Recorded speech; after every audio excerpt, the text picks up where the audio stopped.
Friends, welcome back to our channel. Welcome back to one more blog. ಎಲ್ಲರೂ ತುಂಬಾ ಚೆನ್ನಾಗಿದ್ದೀರಾ ಅಂತ ಭಾವಿಸ್ತಾ ಇವತ್ತು ನಾನು ನಿಮ್ಮ ಜೊತೆ ಒಂದು ಕುಕಿಂಗ್ ವಿಡಿಯೋ ಶೇರ್ ಮಾಡ್ತಾ ಇದ್ದೀನಿ.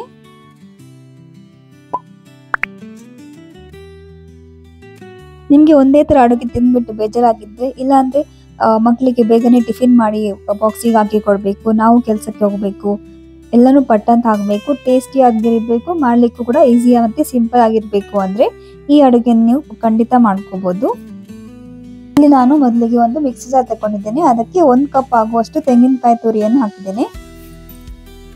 ಹಾಗೂ ಅದರ ಜೊತೆಗೆ ಒಂದು 4 ರಿಂದ 5 ಹಸಿಮೆಣಸಿನಕಾಯಿ, ಒಂದು 7-8 ಬೆಳ್ಳುಳ್ಳಿ, ಒಂದು ಸಣ್ಣ ತುಂಡಷ್ಟು ಚಕ್ಕೆ, ಒಂದು 2-3 ಲವಂಗ, ಹಾಗೂ 2 ಏಲಕ್ಕಿ, ಸ್ವಲ್ಪ ಬಡೆ ಸೋಪು, ಹಾಗೂ ಒಂದು ಸಣ್ಣ ತುಂಡಷ್ಟು ಶುಂಠಿ. ನೀವಿಲ್ಲಿ ಗಸಗಸೆ ಇದ್ರೆ ಅದನ್ನು ಕೂಡ ಆಡ್ ಮಾಡಬಹುದು. ಹಾಗೂ ಸ್ವಲ್ಪ ಗೋಡಂಬಿ ಬೀಜ ಮತ್ತು ಫ್ರೆಶ್ ಆಗಿರುವ ಕೊತ್ತಂಬರಿ ಸೊಪ್ಪು.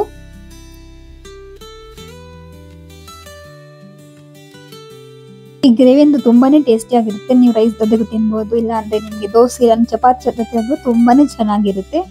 ಹಾಗೂ ನಾನು ಸ್ವಲ್ಪ ನೀರು ಹಾಕ್ತಾ ಇದ್ದೇನೆ, ಬಿಕಾಸ್ ಕೊತ್ತಂಬರಿ ಸೊಪ್ಪು ಇದೆ ಅಲ್ಲ, ಸೊ ಜಾಸ್ತಿ ನೀರು ಹಾಕೋದು ಬೇಡ. ಅದನ್ನು ಚೆನ್ನಾಗಿ ನುಣ್ಣಗೆ ಗ್ರೈಂಡ್ ಮಾಡ್ಕೋಬೇಕು ಮಿಕ್ಸಿ ಜಾರಲ್ಲಿ.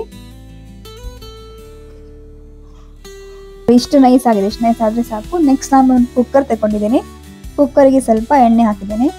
ಎಣ್ಣೆ ಕಾದ ಬಳಿಕ ನಾನಿಲ್ಲಿ ಒಂದು ಅಥವಾ 2 ಪಲಾವ್ ಎಲೆ, 2 ಲವಂಗ, 2 ಏಲಕ್ಕಿ, ಒಂದು ಸಣ್ಣ ತುಂಡಷ್ಟು ಚಕ್ಕೆ,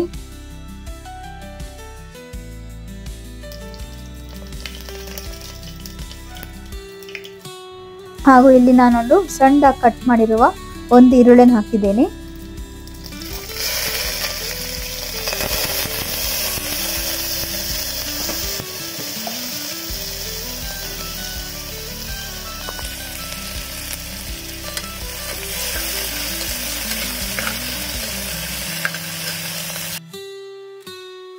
ಈರುಳ್ಳಿ ಸ್ವಲ್ಪ ಫ್ರೈ ಆದ್ಮೇಲೆ ನಾನಿಲ್ಲಿ 1/4 ಚಮಚದಷ್ಟು ಅರಸಿನ ಪುಡಿಯನ್ನು ಹಾಕ್ತಾ ಇದ್ದೇನೆ.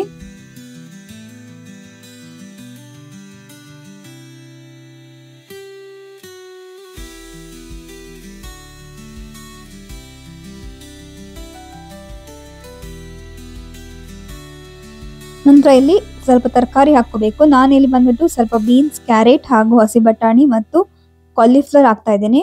ನಿಮ್ಗೆ ಬೇರೆ ತರಕಾರಿ ಇಷ್ಟ ಇದ್ರೆ ಅದನ್ನು ಕೂಡ ಹಾಕೋಬಹುದು. ಇಲ್ಲಾಂದ್ರೆ ಎಷ್ಟು ತರಕಾರಿ ಬೇಡ, ಬರೀ ಬಟಾಣಿ ಹಾಕೋತೇನೆ, ಬರೀ ಬೀನ್ಸ್ ಹಾಕೋತೇನೆ ಅಂದ್ರೂ ಪರವಾಗಿಲ್ಲ.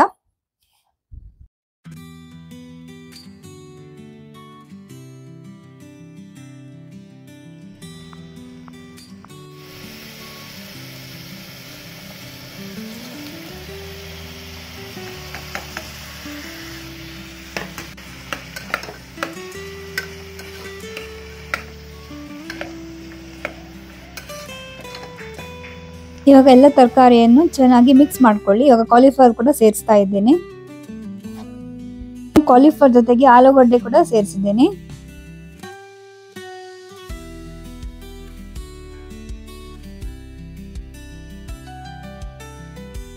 ಇವಾಗ ನಾನು ರುಚಿಗೆ ತಕ್ಕಷ್ಟು ಉಪ್ಪು ಹಾಕ್ತಾ ಇದ್ದೇನೆ. ಹಾಗೂ ಸ್ವಲ್ಪ ಕಸೂರಿ ಮೆಂತ್ಯವನ್ನು ಹಾಕ್ತಾ ಇದ್ದೇನೆ.